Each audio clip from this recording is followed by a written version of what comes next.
Now let's talk about the new rules for the Oscars, which have gotten a lot of people fired up. The Academy of Motion Picture Arts and Sciences is now beholden to new inclusivity standards. Starting in the March 2024 awards, movies will not be considered for a Best Picture nomination unless they meet 2 out of 4 standards. One of them is featuring a lead or significant supporting character from an underrepresented racial or ethnic group. Another one is having a main storyline that focuses on an underrepresented group, or at least 30% of the cast from 2 or more underrepresented groups. As expected, these new rules have sparked outrage across the film community. Right away, a really interesting point was brought up about how this whole thing will change the landscape of award-worthy cinema. Like the fact that if it was released today, The Godfather would probably have no chance of winning a Best Picture Oscar. Other classics would likely not receive a nomination, regardless of how good they are. Movies like Gladiator and All the President's Men, and even more recent ones like Once Upon a Time in Hollywood, American Hustle, and Joker would also have missed out. One director spoke to the New York Post and said, "It's completely ridiculous. I'm for diversity, but to make you cast certain types of people if you want to get nominated, that makes the whole process contrived. The person who is right for the part should get the part. Why should you be limited in your choices? But it's the world we're in. This is crazy." Richard Dreyfuss also discussed the new standards of inclusion on PBS last month and said that they make him want to vomit. He described movies as an art form and a form of commerce, and said, "No one should be telling me as an artist that I have to give in to the latest, most current idea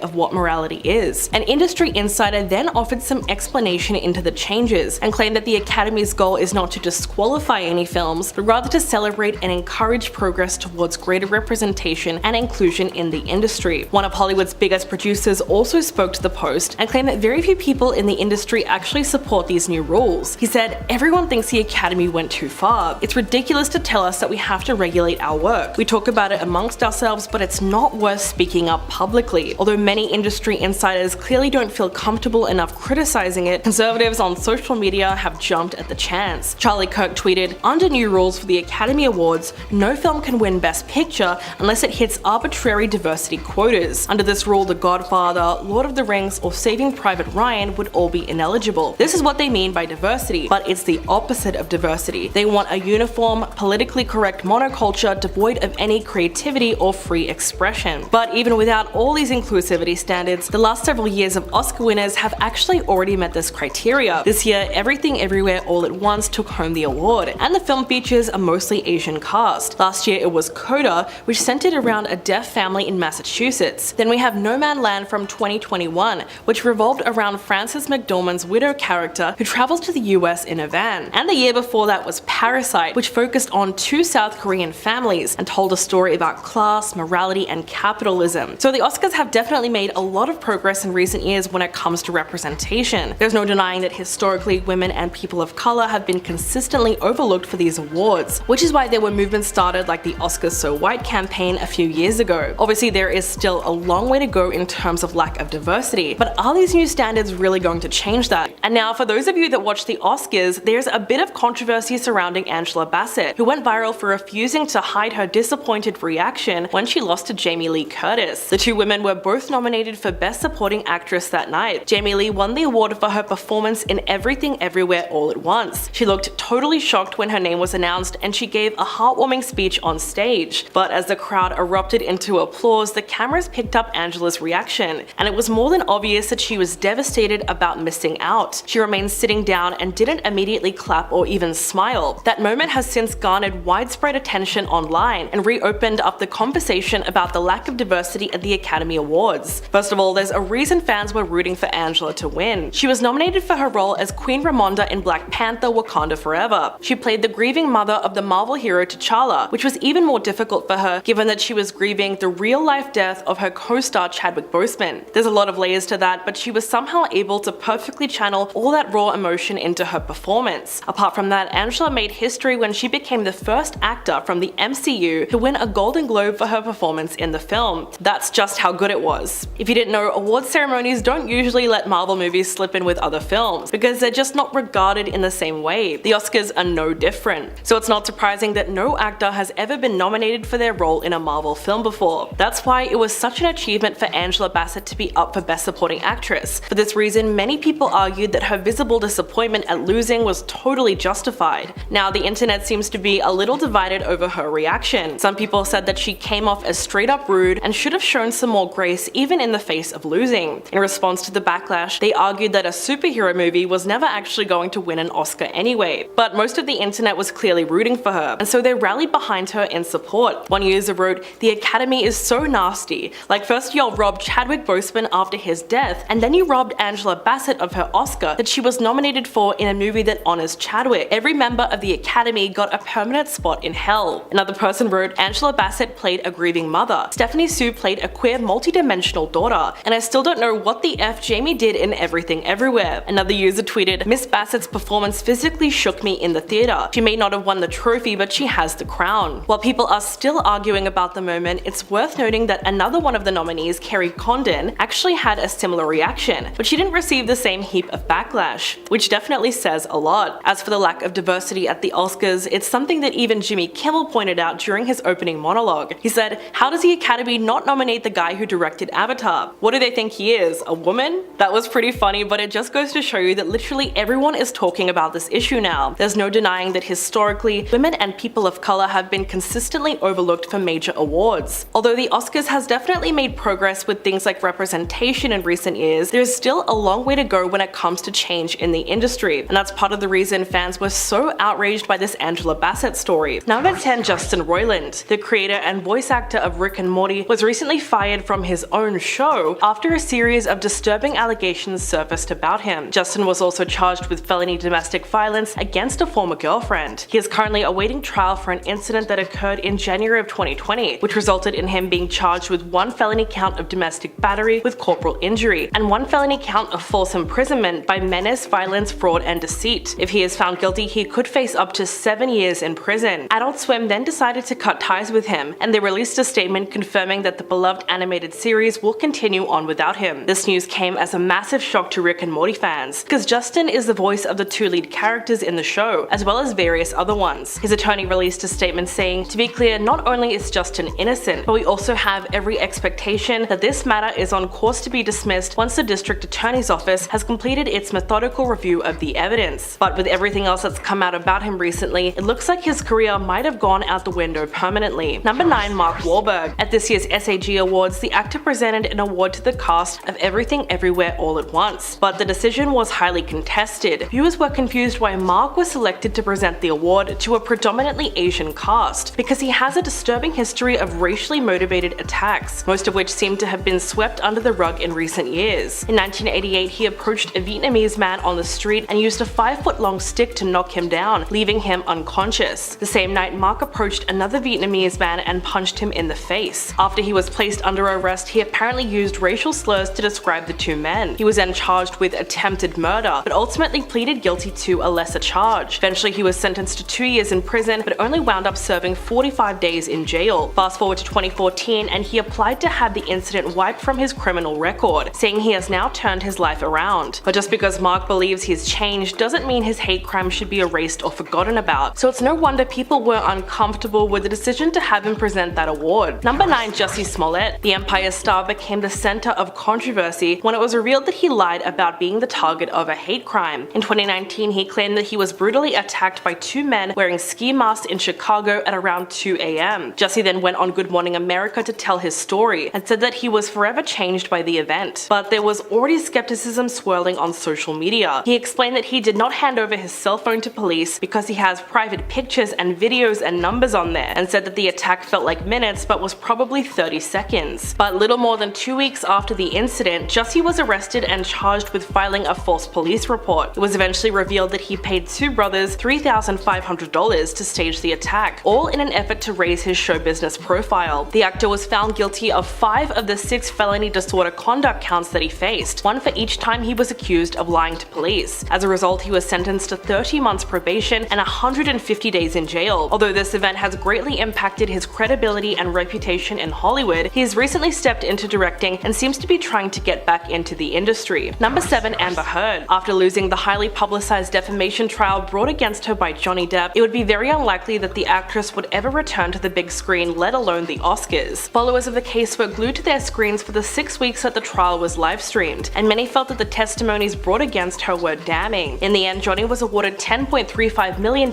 in damages, while Amber was awarded $2 million. Although in December, both of them agreed to a settlement where she would only have to pay him $1 million. In a statement, Johnny's attorney said that he would donate the money to charity because for him, the case was never about money. In her own statement, Amber said that she lost faith in the American legal system, and she also said that the settlement allows her to finally emancipate herself from their marriage. We now know that she's using an alias while vacationing across Europe with her girlfriend and her daughter. She's in Spain right now living her best life in hiding, which is what she's been doing since the trial ended. Considering that she needs a disguise just to travel around, returning to Hollywood might not be something that she's willing to do. Number 6. Lachlan. In 2019, several college coaches and officials became embroiled in the nationwide college admissions scandal, but what actually caused it to make headlines was the involvement of famous actors. Lachlan, the star of Full House, and her husband Massimo Giannulli were said to have bribed college officials with $500,000 in exchange for having their two daughters appear to be on the USC crew team in order to get into the Ivy League school. Despite the fact that their daughters Bella and Olivia Jade were completely unfamiliar with the sport, the couple pleaded guilty to conspiracy to commit wire and mail fraud, and then they were hit with an additional money laundering and bribery charge. Lori was sentenced to 2 months in prison and is expected to serve her full sentence because there is no time off for good behavior for anything less than a year in the federal system. Aside from the 2-month prison stint, she must undergo 2 years of supervised release, conduct 100 hours of community service, and pay a fine of $150,000. She released a statement admitting to the crime and said, "I thought I was acting out of love for my children, but in reality it only undermined and diminished my daughter's abilities and accomplishments." Number 5. Felicity Huffman. The actress was also involved in the college admissions scandal, along with her husband William H. Macy. Felicity made a so-called charitable contribution of $15,000 to participate in the college entrance exam cheating scheme on behalf of her eldest daughter Sophia Grace May. The Desperate Housewives actress and her husband then made arrangements to do the same for their younger daughter, but later decided against it. After she pleaded guilty to fraud charges, she was sentenced to 14 days in prison. She then had to publicly apologize for her role in the scandal, admitting that she paid to improve her daughter's SAT scores. She said, "I want to apologize to the students who work hard every day to get into college, and to their parents who make tremendous sacrifices to support their children and do so honestly." Felicity and Lori were among dozens of wealthy parents who were charged with participating in schemes to bribe coaches and university insiders to cheat on entrance exams. The scandal, which drew in Hollywood stars, hedge fund millionaires, and athletic coaches, exemplified the advantages afforded to wealthy applicants and fueled debates about fairness and equity in admissions. Number 4. Isaiah Washington. The actor was among the original cast of Grey's Anatomy, and he played Preston Burke. But in 2007, after the show's 3 successful seasons, it came out that he called his co-star TR Knight a homophobic slur that starts with the letter F. This happened during an argument on set with actor Patrick Dempsey. The fallout was so bad for Isaiah that ABC decided not to renew his contract after the incident. He issued an apology at the time and denied using the word at the 2007 Golden Globes, but he later admitted to it during an interview on Larry King Live, where he said that he used a number of obscenities that he wasn't proud of. He then tried to backpedal and claim that he did not mean to use the slur in a homophobic way. Instead, he used the word to describe someone who was being weak. But the incident greatly affected TR Knight, who identified as gay. In fact, he had to reach out to his family for support after the altercation hit the headlines, because it really put a spotlight on his sexual orientation. In the end, Isaiah admitted that no one wanted to hire him after the scandal, and he recently revealed that he's retired from acting altogether because the haters won. Number 3. Jared Leto. The actor has always been a bit of a controversial figure, but he's recently come under fire for his obnoxious method acting. This really came to light with the release of the movie Morbius. In order to prepare for his role as Dr. Michael Morbius, Marvel's very first on-screen vampire, Jared put the crew through hell. He would remain in character for the duration of the shoot, even pretending to be disabled in between takes and using his crutches on his bathroom breaks, all because his character in the movie could not walk. While speaking to Uproxx magazine, the director Daniel Espinosa confirmed this and said that his method acting became a major problem on set because he would take far too long to move around between each scene. Apparently, he even had to be given a wheelchair to move around for the sake of speeding him up because he was just wasting that much time. The craziest part about this was the fact that the movie turned out to be a critical and box office failure, so all of his antics were for nothing. Jared does have a few good movies under his belt, but Morbius was just so bad that it destroyed his reputation as an actor, especially when you add that to his role as a Joker in the Suicide Squad. Number 2. Shia LaBeouf. The 36-year-old actor is known for his bad behavior and questionable choices, which gave him a reputation for being one of the most obnoxious celebrities that Hollywood has ever produced. When he tried his hand at directing, he made a short film called Howard Cantor, which was shown at Cannes in May of 2012. It received received significant acclaim and praise from critics everywhere, but no one realized that the script was actually stolen. It turns out that Shia copied word for word a book by Daniel Close and did not give him credit at all. To make matters worse, when he was confronted about it, he apologized and then later revealed to have plagiarized all of his apologies from other people. Add this disaster to the allegations made against him by FKA Twigs in 2021, and you can see why he's really problematic. The singer filed a bombshell lawsuit alleging that he was physically and verbally violent towards her during their relationship. She also made the claim that he would attack stray dogs in order to get into character for his film The Tax Collector. She even described a time when they were both in the car speeding towards LA, and Shia was driving recklessly. He allegedly removed his seatbelt and threatened to crash the car unless she professed her love for him. So there's really no reason he should be getting hired for any more projects. And coming in at number 1, Armie Hammer. The once successful actor used to have a very wholesome image, and he became incredibly popular after his role in The Social Network, but he's since had one of the swiftest downfalls in history. On January the 12th in 2021, a woman claiming she was previously involved with him revealed screenshots of their alleged exchanges via Instagram. These messages were extremely disturbing and graphic in nature. Armie allegedly wrote in one message, "I am 100% a cannibal. I want to eat you. I need to drink your blood. And I need to eat your entire body.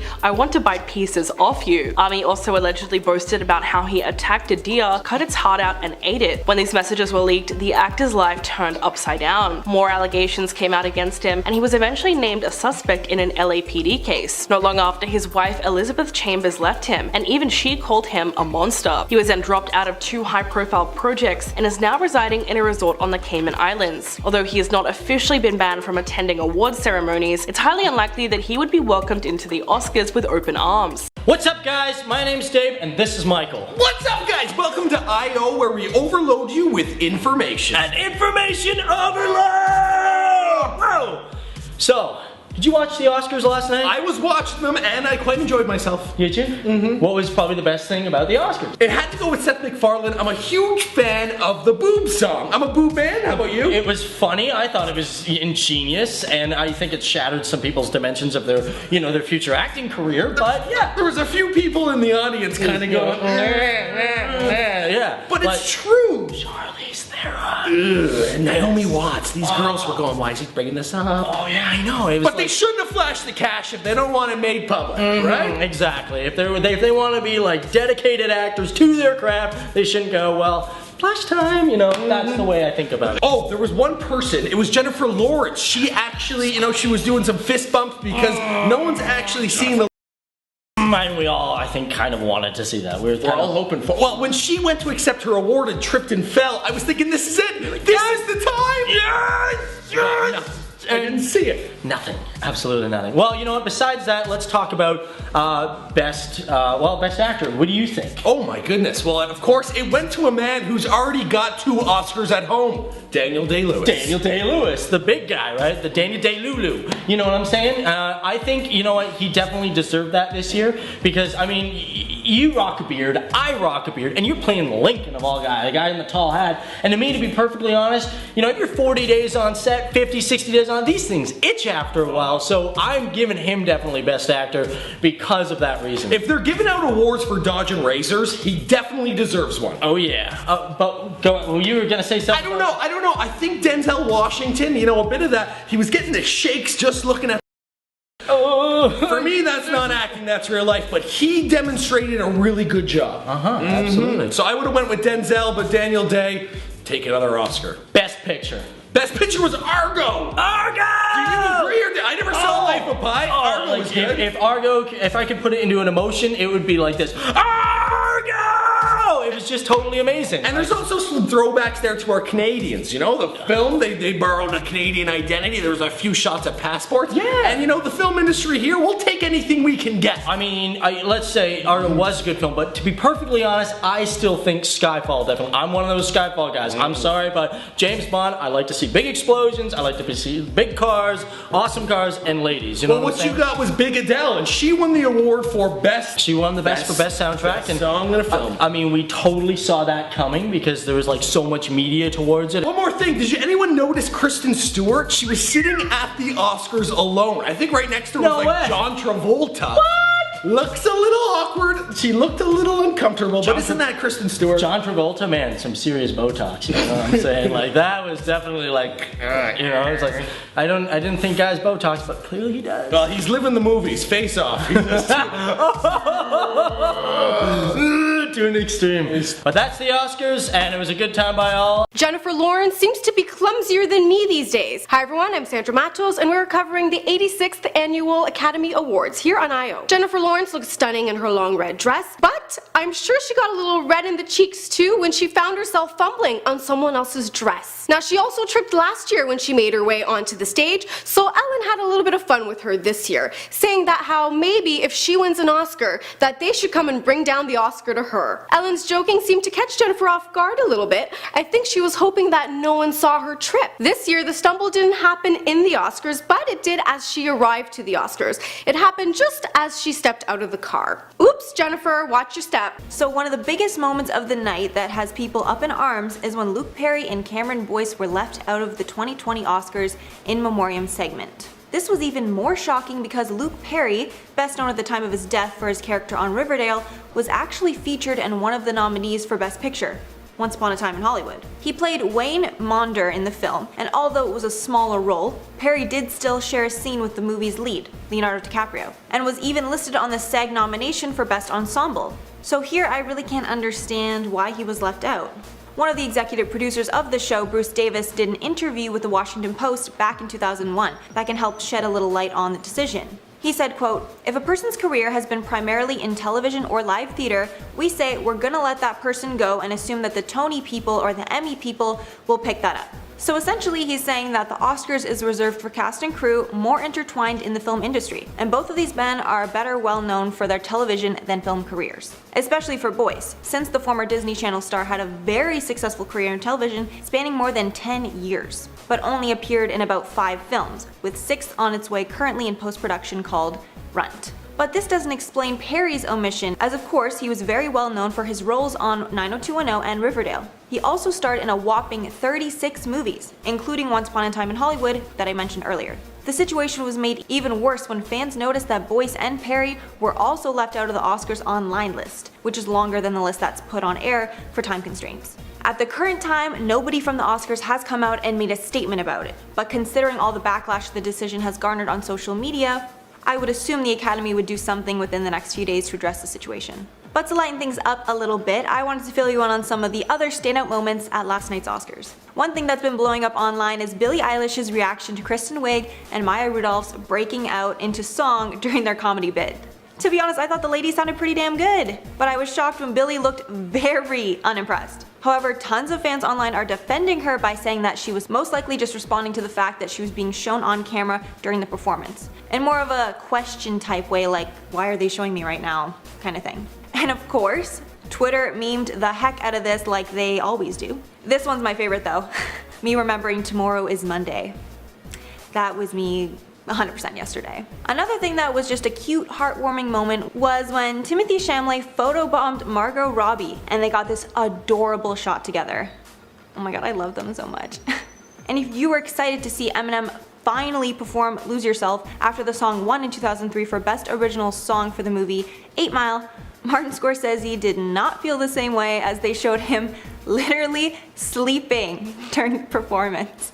Guess I'm not the only person who thought this show was kind of boring. Also, Natalie Portman showed up again as the feminist icon that she is by wearing a cape over her dress with all the names of female directors that were snubbed on it this year, as not one single woman was nominated. I freaking hate that, but love that for her. Love how she does stuff like that all the time. Then Julia Butters was already the cutest person on the carpet, but got even more adorable when she showed everyone that she brought her own sandwich to the show, as she said she doesn't like the food. Honestly, like, we just don't deserve her. She is so adorable, and her performance in Once Upon a Time in Hollywood, like, she's just so amazing. She's like better than I will ever be, literally. And lastly, Parasite won the coveted Best Picture spot and Best Director award. And the whole cast, even the interpreter, won over everyone's hearts with how wholesome and proud they all were. And they deserve to be, as the film is the first non-English film to ever win Best Picture. And the crowd showed their love when, in an attempt to cut their speech short, the Academy put down the stage lights and started to shine it on Jane Fonda. But Tom Hanks and Charlize Theron fought back by cheering up, up, up to signal they wanted to hear the rest. And because of them, the Academy let them finish, which is just so cute. We always love people helping each other and lifting them up. And as you might have heard, the show did not have a host, which a lot of people blame for the fact that the show felt unhinged at times, but then painfully boring at others. I hope after this year they get a host for the next one. My vote's for Ricky Gervais. He just killed it at the Golden Globes. After Rami Malek won his first Oscar for Best Actor in a Leading Role, he fell off the stage and landed flat on his face.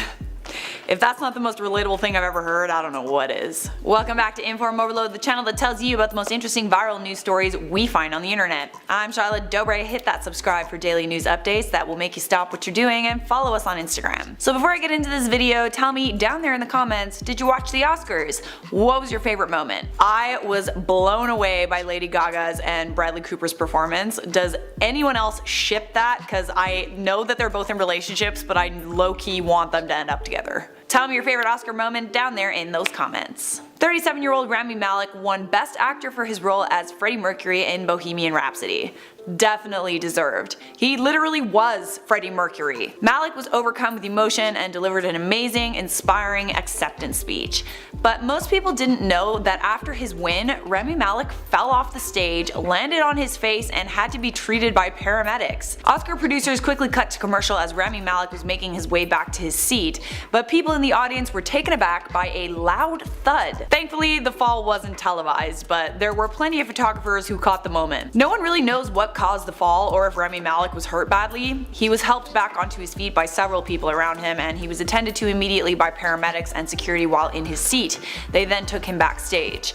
It's a good thing that Oscar statues aren't made of glass, because otherwise it's likely that his would have broken from the fall. I don't think Rami Malek was too bummed out about the fall though. Sure, he was a little embarrassed, but Bohemian Rhapsody raked in 4 awards, making it the most awarded movie of the year. It also won for Best Film Editing, Best Sound Editing, and Best Sound Mixing. Oh yeah, and was anybody else's mind blown by Queen opening the ceremony? That was unreal, dude. Rami Malek also became the first Best Actor winner of Arab Heritage. So Rami isn't the first person to fall at the Oscars. It happened a couple times before. Jennifer Lawrence famously tripped up the stairs while accepting her Oscar back in 2012. Jennifer Garner also slipped on the stage when she was presenting an award. So it's not unheard of. That stage is slippery, what can we say? Some other Oscar highlights include Alfonso Cuarón winning Best Director for Roma, Best Actress going to Olivia Colman for The Favorite, Best Screenplay to Spike Lee for BlacKkKlansman, and Best Picture going to Green Book.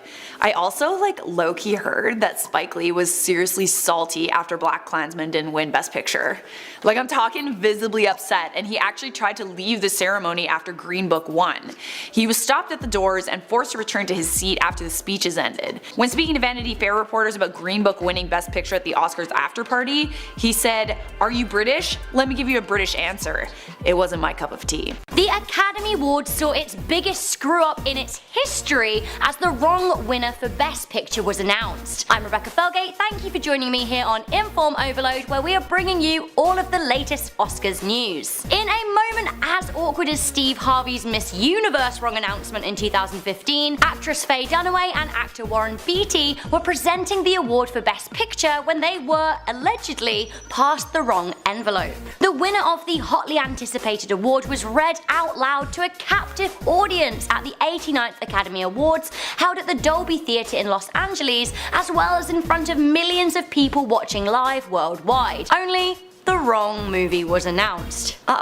Warren Beatty did look quite uncomfortable and confused when he opened the envelope, which he then passed on to Dunaway to read out loud. Dunaway then said the sentence, and the winner of the Academy Award for Best Picture is La La Land. Cue the whole cast and crew of the movie getting up on stage, picking up the award, yielding it to the sky, getting teary, smiling, thanking their friends, their families, their loved ones. That was until the Oscars producers got on the stage and started to fill in the team that actually they had not won at all, and the winner was Moonlight. One of the most awkward moments was Fred Berger receiving the news mid-speech. He then continued his speech, but then finished it with, "We lost, by the way." He then announces that Moonlight should come to the stage as they were the real winners. Cue the gasps from the shocked audience members. Everyone was like, no. Ryan Gosling's face after hearing the news is pretty spectacular. Emma Stone's reaction was, "I f***ing love Moonlight." And then there were the jokes at Steve Harvey's expense. It was the epitome of awkward, like so awkward, especially as the Moonlight team thought that they were on the receiving end of some weird and sick joke. As the correct envelope was brought to the stage, it was held up to the camera so all could see that it was indeed correct. The story seems to be that the hosts were handed the wrong envelope, instead receiving the envelope for Emma Stone's Best Actress Award in La La Land. However, Emma Stone said backstage, "I was holding my Best Actress card the whole time, so whatever story you heard, I don't know what happened, but I wanted to tell you that." It looks like those responsible for the mess up were Brian Cullinan and Maria Ruse, the partners at PricewaterhouseCoopers. These are the people who count the votes and place the winners in envelopes and then give them out to the hosts to read. Obviously, the cast of Moonlight were absolutely delighted as they came to take their award, but their celebrations were marred by the whole messy business. Hopefully La La Land's 5 award wins eased the pain of the awkward mess up, and hopefully the Moonlight team are able to enjoy their award for Best Picture that they absolutely deserve. So, we all know Kevin Hart. Kevin Hart is a comedian, musician, actor and producer, and most recently he has been known for his hosting work. Before being announced as the host of the 91st Academy Awards in late 2018, he had spoken about wanting to present the awards ceremony, calling it the opportunity of a lifetime. Now that opportunity did come knocking, but it was very short-lived as old tweets from Hart surfaced and they didn't paint the 39-year-old funny man in a very good light at all. It seems that the performer had tweeted a slew of offensive statements between 2009 and 2011 prior to the height of his fame. Some of the tweets have now been deleted, but the good old Daily Mail has yo back. They've got screenshots. You gotta keep those receipts. One of them said, "Yo, if my son comes home and tries to play with my daughter's doll's house, I'm gonna break it over his head and say in my voice, 'Stop, that's gay.'" In 2010, he was also quoted saying that one of his biggest fears is his son growing up gay. The tweets outraged many people, and I totally understand. A lot of people out there were rushing to call the entertainer homophobic. BuzzFeed's senior film reporter Adam B. Vary did some investigation and went on a deep dive of Hart's old tweets. He wrote, "I did a search for every time Kevin Hart tweeted homo or gay. It was a lot." And he seems to have basically stopped tweeting those words after 2011, i.e. the year his first stand-up movie came out. Following the re-emergence of his old tweets, Hart decided to step down from the Oscars. He tweeted out saying, "I have made the choice to step down from hosting this year's Oscars. This is because I do not want to be a distraction on a night that should be celebrated by so many amazing talented artists. I sincerely apologize to the LGBTQ community for my insensitive words from my past. I'm sorry that I hurt people. I'm evolving and I want to continue to do so. My goal is to bring people together, not tear us apart. Much love and appreciation to the Academy. I hope we can meet again." Now Hart is currently performing on tour in Sydney and soon took to tweeting pictures of his crowd. Things haven't actually been so great for entertainment's golden boy in the past couple of years. Now the uproar comes almost exactly a year after his cheating scandal. Last year he admitted he cheated on his wife, Aniko Parrish, who he married in 2016. Their son was born in late November 2017, and it seems that he admitted to cheating on her while she was pregnant, which upset a lot of his fans, not least his wife. Honestly, if someone cheated on me while I was pregnant, I don't know how I could forgive them, so, you know, good on her for trying to get through it. The pair have stuck it out, and Hart called cheating on her the dumbest moment of his life. I guess now he has a few instances to choose from. From Hart's tweets, it seems like he is still hopeful that he will be able to host the Oscars in the future, but who knows what kind of lasting impact the second scandal will have on his career. So, this begs the question, who will host the Oscars in 2019? We haven't had a female host in 5 years since Ellen in 2014, and since 2008 only 2 women have had the opportunity, so I don't know. I hope it goes to the best person for the job, but I hope that more females are considered. You know what? Hosting the Oscars is an absolute dream for me. I think winning an Oscar would be a dream for Charlotte, so maybe we can make that happen in the future. I'll present it to her. I'm gonna manifest this as an option. I'm feeling like 2021 or 2022. Please and thank you, universe. After the biggest Academy Awards mistake in history, everyone is wondering who is to blame. Was it on purpose? Was it a mistake? And how are those people going to be punished? How horrible would it be to think that you were getting an Oscar for Best Picture and you're giving your acceptance speech and then all of a sudden your Oscar gets taken away from you because someone wasn't doing their job? Not to mention, it took way too long for them to realize that the wrong name was read. I'm gonna tell you exactly what happened and what's gonna happen to the people who did it right now on I.O. Hey there friends, welcome back to Inform Overload. My name is Charlotte Dobre and I'm pretty upset La La Land didn't win Best Picture. What's more is I can't even imagine how heartbreaking and frankly embarrassing that Oscar mix-up was for them. So during the Oscars, Warren Beatty and Faye Dunaway were announcing the winner for Best Picture. When they read the wrong name, it took several minutes for someone to rush on stage and fix the problem. Warren Beatty said that the envelope he received was the wrong envelope and it was actually the card for Emma Stone's Best Actress win.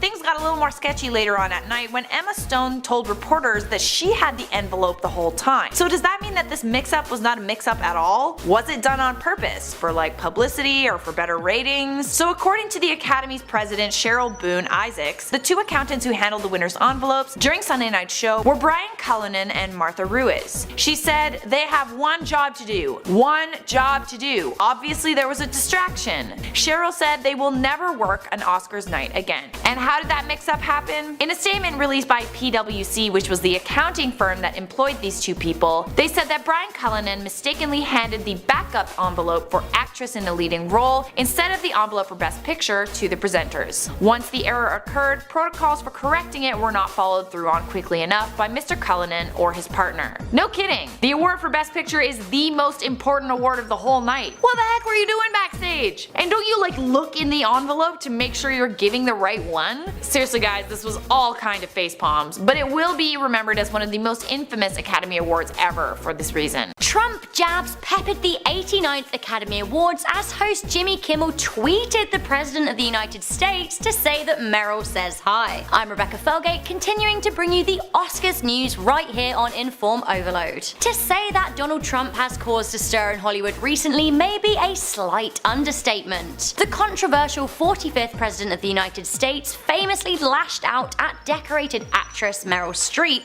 to call her one of the most overrated actresses of all time. The 3-time Academy Award winning Streep was indeed in the audience during last night's awards, and host Jimmy Kimmel took the time to let the president know exactly whose side he was on. Kimmel got Meryl to stand up and jokingly asked the audience to give her a totally undeserved round of applause, to which the audience did. Everyone stood and clapped for her, and she deserves it. Kimmel also poked fun at her dress, asking if it was an Ivanka. This jibe came after Meryl's feud with Chanel chief Karl Lagerfeld, who admitted that he had falsely accused the actress of asking for money to wear Chanel on the red carpet. During Kimmel's opening speech, the award host actually thanked President Trump, saying, "Remember last year when it seemed like the Oscars were racist?" After which the cheeky host continued with, "We're gonna have fun tonight." Kimmel later tweeted the president live on stage, becoming worried that after 2 hours into the show, the usually outspoken Prez hadn't tweeted at the show once. Kimmel tweeted him to say, "Hey, you up?" quickly followed by hashtag Meryl says hi. These tweets earned Kimmel a personal record for his most engaged with tweets, as he received hundreds of thousands of likes and retweets. Despite Kimmel speculating that Trump would indeed tweet about the awards in all caps during his 5 AM bowel movement, the president has been uncharacteristically silent. This has led many to speculate that he has finally been able to place a lid on his social media outbursts. Unless, of course, he is plotting a worse revenge. I mean, look at Oleg Arovkin.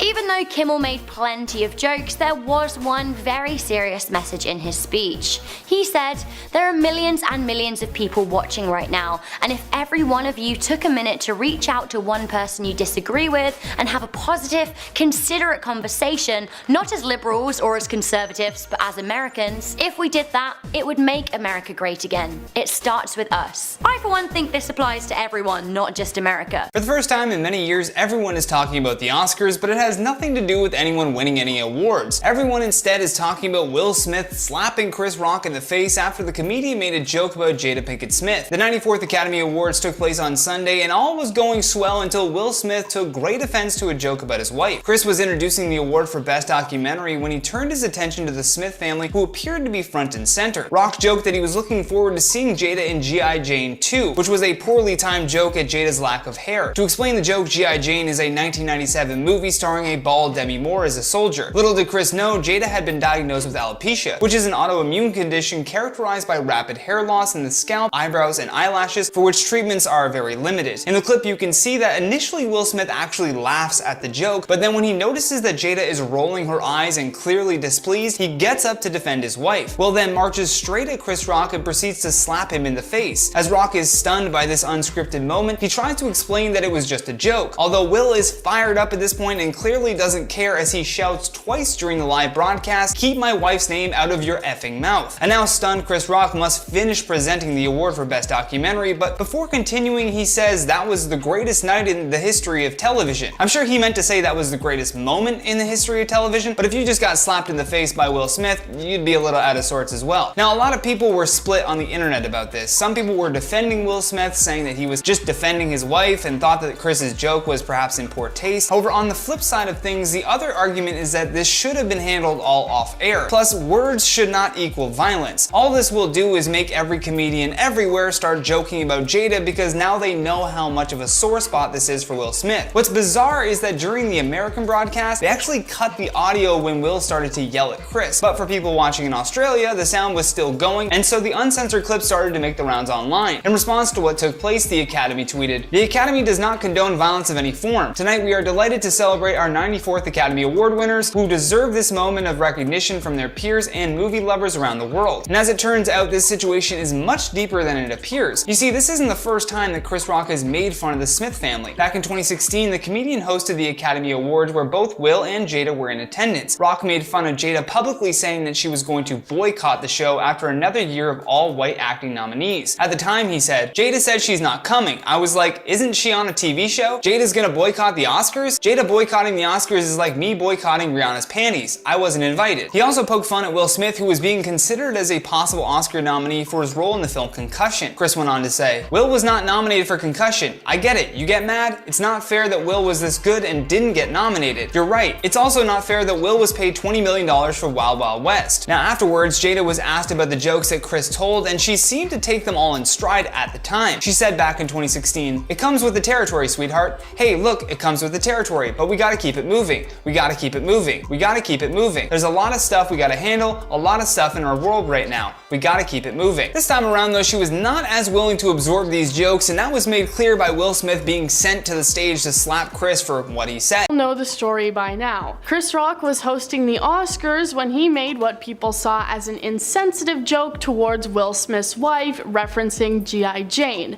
making a comment on the fact that she didn't have any hair. But Jada suffers from alopecia, so her and her husband saw the joke as pretty distasteful, as some people would probably expect. But what people didn't expect was for Will Smith to march right up on stage during the live show and slap Chris Rock across the face, returning to his seat to yell out, "Keep my wife's name out of your mouth." For a time after, it was all people could talk about as everyone was just absolutely shocked, and then things quieted down for a while. But now we have seen both Will and Chris opening up to talking about the situation. Will Smith in his incredibly strange and manufactured apology video, and Chris Rock at his various different comedy show stops. So let's see what Chris had to say at his show about potentially hosting the Oscars again next year. The weekend after the Oscars, Chris was already back to doing his tour, and his next comedy show completely sold out.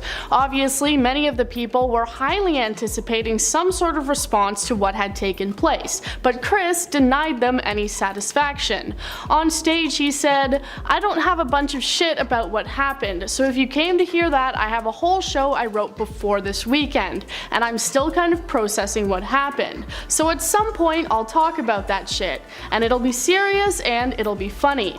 At a later show, he started opening up more about it, saying, "Anyone who says words hurt has never been punched in the face. I am not a victim. Yeah, that shit hurt, but I shook that shit off and went to work the next day. I don't go to the hospital for a paper cut." In the same show, Kevin Hart also made light of it when he gifted Chris Rock a goat and said that it was named Will Smith. Besides these quick comments, we didn't hear much about what Chris actually felt towards the situation, until now. At a comedy show he recently had in Phoenix, Arizona, an audience member apparently asked him to talk about what had taken place on stage, which is something I'm sure he's probably tired of being asked by now. He said that he actually had been contacted by the Academy with an offer to host the 2023 Oscars ceremony. Hosting the Oscars is a pretty big deal for any performer, and if you're asked back to do it for a second time, you should be honored, right? Well, Chris Rock definitely didn't see it that way. He said that returning back to the Oscars stage would be like returning back to the scene of the crime, specifically making reference to the O.J. Simpson trial where he killed his wife, a crime that started off with her leaving her glasses at an Italian restaurant.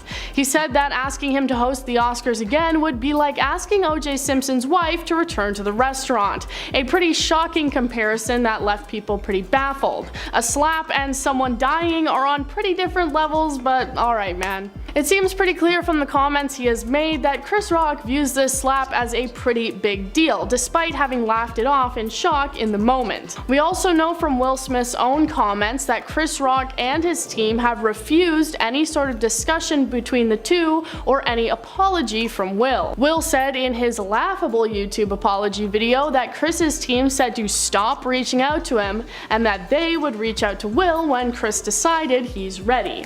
With Chris seeming to open up more and more about the situation, it seems like Chris may be ready to talk with Will about it soon. But on the other hand, with the drastic comparisons he's been making, it's possible that Chris may never accept an apology from Will at all. During an interview that was filmed months before Will Smith's infamous slap of Chris Rock, Smith admitted that he had visions of losing his career, and he now believes he saw his future years before it happened during a hallucination. I'm Mackenzie and let's get into the crazy details. Smith was interviewed by David Letterman for his Netflix show My Next Guest Needs No Introduction, months before the Oscars fiasco, and during that interview, Smith admitted that he was scared for his career. During the interview, Smith said, quote, "I'm drinking, I'm sitting there, then all of a sudden it's like I start seeing all of my money flying away, and my house is flying away, and my career is gone away, and I'm like, and I'm like trying to grab for my money and my career. My whole life is getting destroyed, my fear." Smith also said he heard a voice telling him, "This is what the F it is, this is what the F life is." During this vision, he heard his daughter Willow yelling out, quote,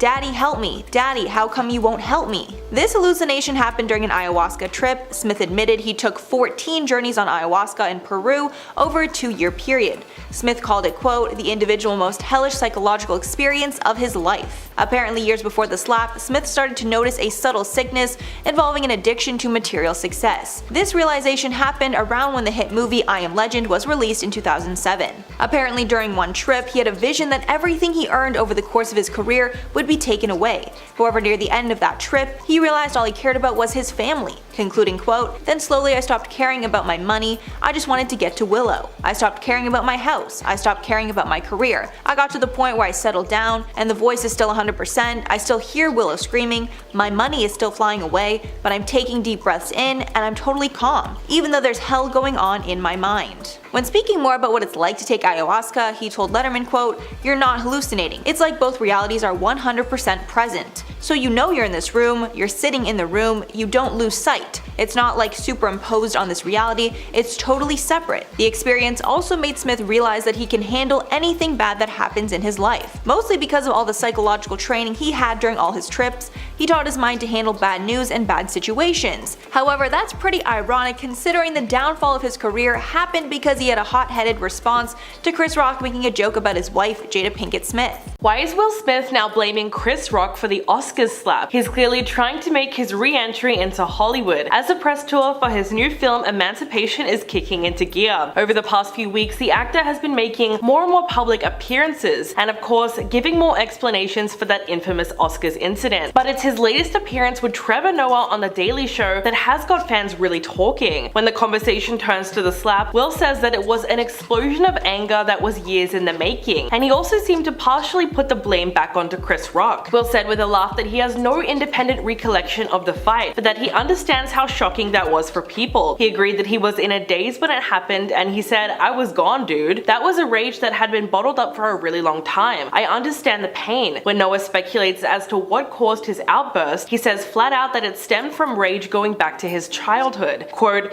"It was a lot of things. It was a little boy that watched his father beat up his mother, you know? All of that just bubbled up in that moment. That's not who I want to be." Will also claimed that there were other things he was going through that night which no one knew about, and that's why he erupted in violence. He went on to say, "That was a horrific night, as you can imagine. You know, there's many nuances and complexities to it, but at the end of the day, I just lost it, you know?" Then he says, "You just never know what somebody is going through." At this point, Will then makes a plea to the audience, telling them to be nicer to each other because you never know another person's troubles. So in a way, he was almost saying that comedians like Chris Rock should tread lightly when telling jokes because at any moment someone in the audience might snap, because of course they're going through something. To be fair, Will also made it clear that that didn't justify his behavior that night, but the whole thing still came off as a bit of an excuse. And it gets even worse when Trevor asked what he learned from the incident, and he just says, "We gotta be nice to each other, man, you know? It's hard." He explained that hurt people, and that he took his pain and put it onto someone else. In response, Noah says that he believes that the slap was not who he is as a person, and says that everybody makes mistakes. Will agreed and said, "I've always wanted to be Superman. I've always wanted to swoop in and save the damsel in distress, and I had to humble down, and I had to realize that I'm a flawed human, and I still have an opportunity to go out into the world and contribute in a way that fills my heart, and hopefully help other people." What he's referring to, of course, is his new movie Emancipation, which may well see him in contention for another award next year, but the question of whether or not it's too soon for him to make a comeback is still up in the air, and he knows that. Will says he will absolutely respect moviegoers who are not ready to see his upcoming film. Instead, he says that his deepest concern is that the Emancipation team will face the consequences of his actions, and the idea that they might be denied because of him is something that he finds very distressing. In the end, he says he just hopes that their work will be honored and not affected by his horrific decision. He also believes that audiences will go out and see the movie. He said, "I'm hoping that the material, the power of the film, the timeliness of the story, I'm hoping that the good can be done would open people's hearts at a minimum to see and recognize and support the incredible artists in and around this film." Will has the lead role in the movie playing Peter, a man whose path to freedom forces him to rely on his wits, unwavering faith, and deep love for his family as he journeys north, escaping the cold-blooded hunters and surviving the unforgiving swamps of Louisiana along the way. The film is inspired by a true story, which came from the 1863 photos of whipped Peter, taken during a Union Army medical examination that first appeared in Harper's Weekly. According to Will, the movie served as one of the most grueling and transformative processes of his entire career, and that his character's journey mirrored his own search for faith during that difficult time in his life. The actor said that he's learned many things from Peter, and he's absolutely changed after having this spiritual run-in with this great man. But as for the film's reception, there's a real possibility that it might become part of his 2023 Oscar campaign. We know that back in March, Will was banned from attending Academy events for a decade, but funnily enough, he is still technically eligible to be nominated and even win another award at next year's ceremony. The only thing is, if he does win, he wouldn't be allowed to accept the award in person. Starting off our list today at number 10, we have Aaron Carter. Every year, the Grammys, like the Oscars, takes the time to pay tribute to artists who recently passed away. However, during this year's ceremony, it would come to surprise to many fans that they would not pay tribute to Aaron Carter. This was shocking to many people as Aaron's name was reportedly listed in the award show's printed program, and according to people, his name was also included in the Memoriam post on the Grammys website. So why wasn't he included in the tribute video? You would think, since Aaron was a popular child star of the early 2000s, 2000s thanks to his hit albums Aaron's Party, Come Get It, and Oh Aaron, and his work on Nickelodeon and Disney Channel. This would be more than enough reason to honor the star during the ceremony, but his name was left out like a bunch of artists, and it was really disappointing to see. Number 9. Charlie Dean. The Oscars annual In Memoriam segment on Sunday included a live performance of the song Calling Old Angels by Lenny Kravitz. But among those missing from the segment would be Charlie Dean,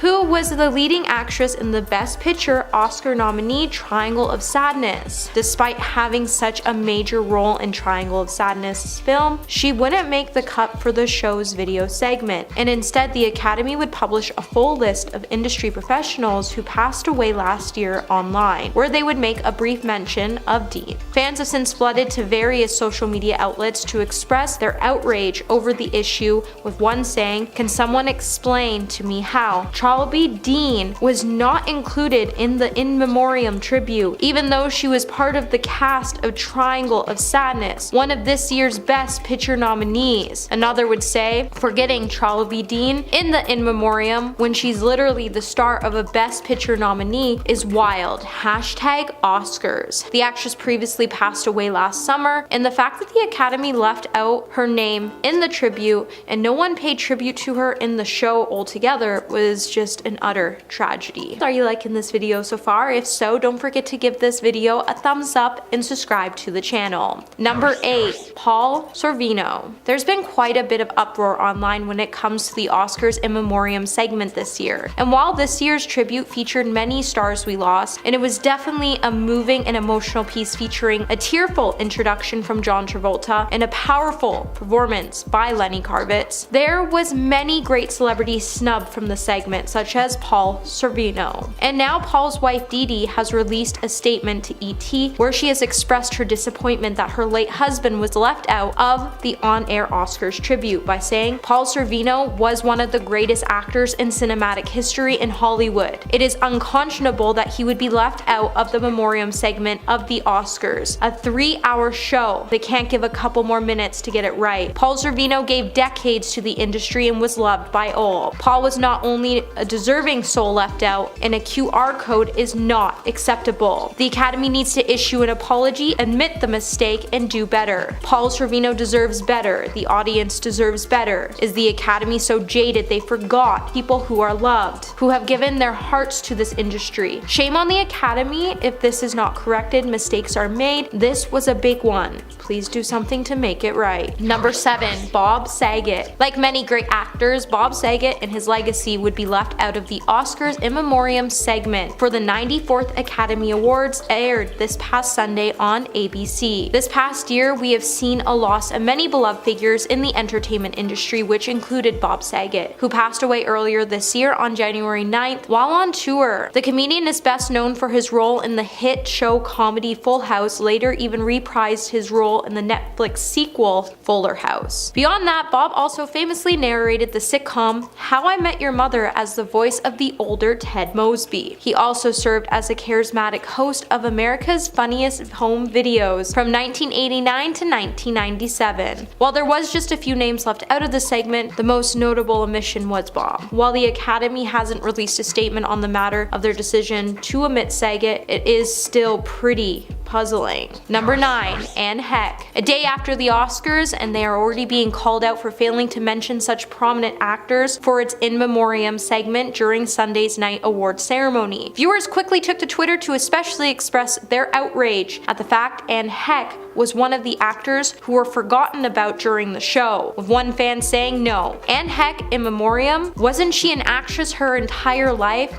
Pretty foul." Another would say, "Where the F is Anne Heck?" And a third would write, "Every year the Oscars In Memoriam leaves people out. This year the segment seemed short, and it's awful that they left out Anne Heck. I'm sure there are many more." But the real issue is, why does the Academy get to decide who gets to make the cut and who doesn't? And realistically, all celebrities should make these videos, as they work so hard to bring us all joy on screen, and they should never be forgotten. And by forgetting them in these segments, we're pretty much saying that their work never mattered. Number 5. Olivia Newton-John. Some fans were definitely not pleased that Olivia Newton-John was left out of the 2022 Emmys In Memoriam segment following the tribute that honored other actors who passed away, which included Betty White, Bob Saget, and many more. Twitter then quickly flooded with disappointed viewers who called out the award show for not honoring the late Grease star who passed away in August of that year at the age of 73. While Olivia was listed on the In Memoriam page on the Emmys website, she was nowhere to be seen during the telecasted tribute, which was played for the audience on a big screen behind John Legend, who performed his song Pieces. The actress had a famed film and music career, but she also graced the small screen with the credits in dozens of TV shows such as Murphy Brown and Ned and Stacy, The Bonnie Hunt Show, and many more. But what's even more shocking, as Olivia once even won a trophy for songwriting, and she even appeared in several TV shows and movies, so why was she forgotten? At least John Travolta did do her right, as he got teary-eyed during his tribute to her at the Oscars, but it makes you wonder why the Emmys forgot such a powerful star. Number 4, Tom Sizemore. Adding to the huge list of actors who didn't make the cut of the 2023 Oscars In Memoriam segment is Tom Sizemore. Tom, who is an actor best known for his work in the films such as Saving Private Ryan, Heat, and Black Hawk Down, passed away unexpectedly due to a brain aneurysm on March 3rd. His absence has since sparked outrage, as viewers can't seem to figure out why the Academy still goes on to snub actors from these segments, even with all the negative review they get in the process of doing so. With the In Memoriam segment being one of the most emotional moments of the Oscar ceremony, it has also become one of the most popular segments to watch for any of the viewers tuning in, but it also tends to cause a debate over who gets included for the televised ceremony and who doesn't. But one thing is for sure,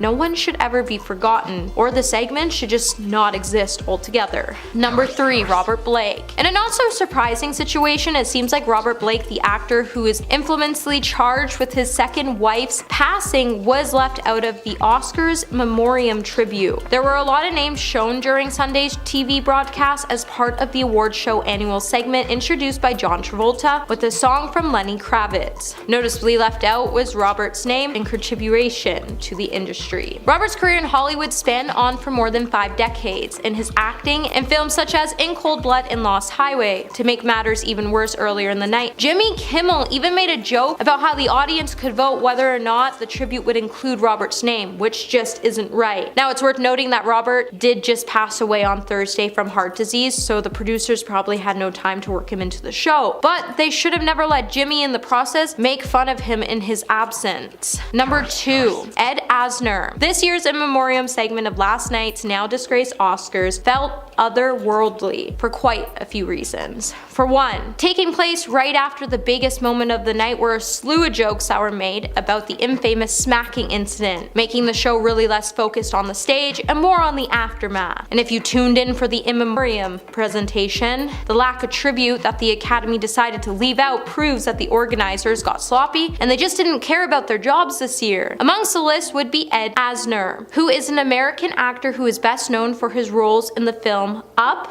Elf, Dead to Me, and Doug Days. Creating so much inspiration not only for adults but to children as well, the Academy really did do this actor dirty by leaving him out, and they really owe him an apology and justice for doing him like this. Number 1 today, we have Robert Downey Sr. One celebrity passing that no one seems to be talking about when it comes to the Academy Awards Memoriam segment is Robert Downey Sr., which is just a little sad, as the man was not only an actor, but he was also a filmmaker who gave birth to the legendary actor we see play Iron Man today, Robert Downey Jr. Now, Robert Downey Sr. was known most for his writing and directing for his underground film Putney Swope. Being left out of the Memoriam segments have left his son to set out to make an objective portrait on who his father is and why his memory should never be forgotten. And that's why he's really proud of the film he last made with his father called Senior. And he would even state that his father will always be remembered as a true maverick filmmaker. Now, Robert did pass away in 2021 after battling with Parkinson's, and his family and close friends have always labeled him to be a saint. But it's just wrong that all the award shows left his name out, and it really made his family put in work to make sure that his name will never be forgotten.